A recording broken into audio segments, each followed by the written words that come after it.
Chris Bennett என்றவர் வார்ல பணி செய்து கொண்டிருந்தார். அவர் என்ன பண்ணாருன்னா, ஒரு முறை அவர் ஷூவை போட்டுட்டு நடந்து போயிட்டு ஒரு இடத்துல நிக்கும் போது சடனா அவருக்கு அடியில ஏதோ இருக்கிற மாதிரி சில்லுன்னு இருக்கு. பயந்துட்டாரு. பயந்து அவருக்கு அட்ரினலின் அப்படியே ஷூட் ஆகி உடனே ஹெல்ப் கேட்கும் போது பாம் ஸ்குவாட்ஸ் வந்து அதை பாக்குறாங்க, அந்த இடத்தை செக் பண்றாங்க. அப்போ 36 கிலோ எடையுள்ள என்ன செய்றாங்க, வெடி பொருட்களை அங்கிருந்து கண்டெடுத்தாங்க. டாம் என்ன பண்ணாரு, அந்த ஷூவால தான் நம்ம என்ன செய்தோம், தப்பிச்சோம். அந்த ஷூ மட்டும் நம்ம போய் அதை டச் பண்ணி அப்படியே ஹோல்ட் பண்ணலன்னா என்ன ஆயிருக்கும், வெடிச்சு நம்ம செத்துருப்போம்னு சொல்லிட்டு அணிலிருந்து அந்த ஷூவை ஒரு லக்கி ஷூவா அவர் கன்சிடர் பண்ணி எப்பவுமே போட ஆரம்பிச்சாரு.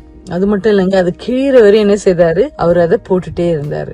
ஏன்னா அவருக்கு அந்த ஷூ தான் என்ன செய்திருக்கு, என் உயிரை காப்பாத்தி இருக்கு என்ற ஒரு நம்பிக்கை, அந்த உணர்ச்சி வசப்பட்டு தான் என்ன செய்யறாரு, அந்த ஷூவை எப்பவுமே போட்டுட்டு இருக்காரு. ஆனா பொருட்களை நம்ம அதிர்ஷ்டம் என்று என்ன செய்யக்கூடாது, எப்பவுமே கன்சிடர் பண்ணக்கூடாது. நாம் ஒரு பொருளையோ அல்லது அடையாளத்தையோ தேவனுடைய ஆசீர்வாதத்தின் ஆதாரமாக வைக்கும் போது அங்கே என்ன செய்து, கண்டிப்பா அங்க ஒரு டேஞ்சர் அபாயம் நிகழ்கிறது. இஸ்ரவேலர்களும் இந்த பாடத்தை தங்களுடைய வாழ்க்கையில என்ன செய்றாங்க, கடினமான தருணத்துலதான் கற்றுக்கொண்டாங்க. அவங்க பெலிஸ்தியர் கூட போரிடும் போது தோத்துட்டாங்க.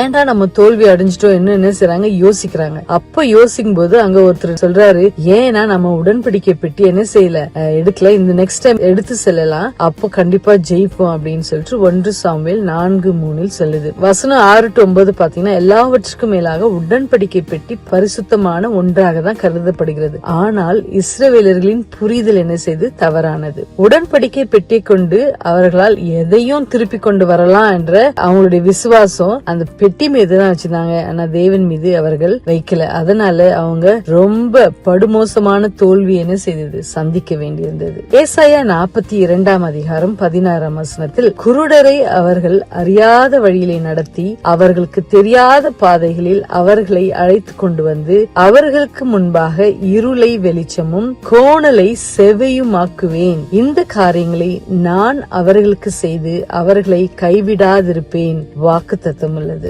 தேவன் நம்முடைய வாழ்க்கையில செய்த நன்மைகளை நினைப்பூட்டும் நினைவு சின்னங்கள் நமக்கு அவசியம் படலாம். ஆனால் அவைகள் ஒருபோதும் ஆசீர்வாதத்தின் ஆதாரமாக இருப்பதில்லை. தேவன் மாத்திரமே ஆசீர்வாதத்தின் ஆதாரம். இதை மனதில் வைத்து சமாதானத்தோடு உறங்குவோம். தேவன் நம்மை ஆசீர்வதிப்பார். Good night.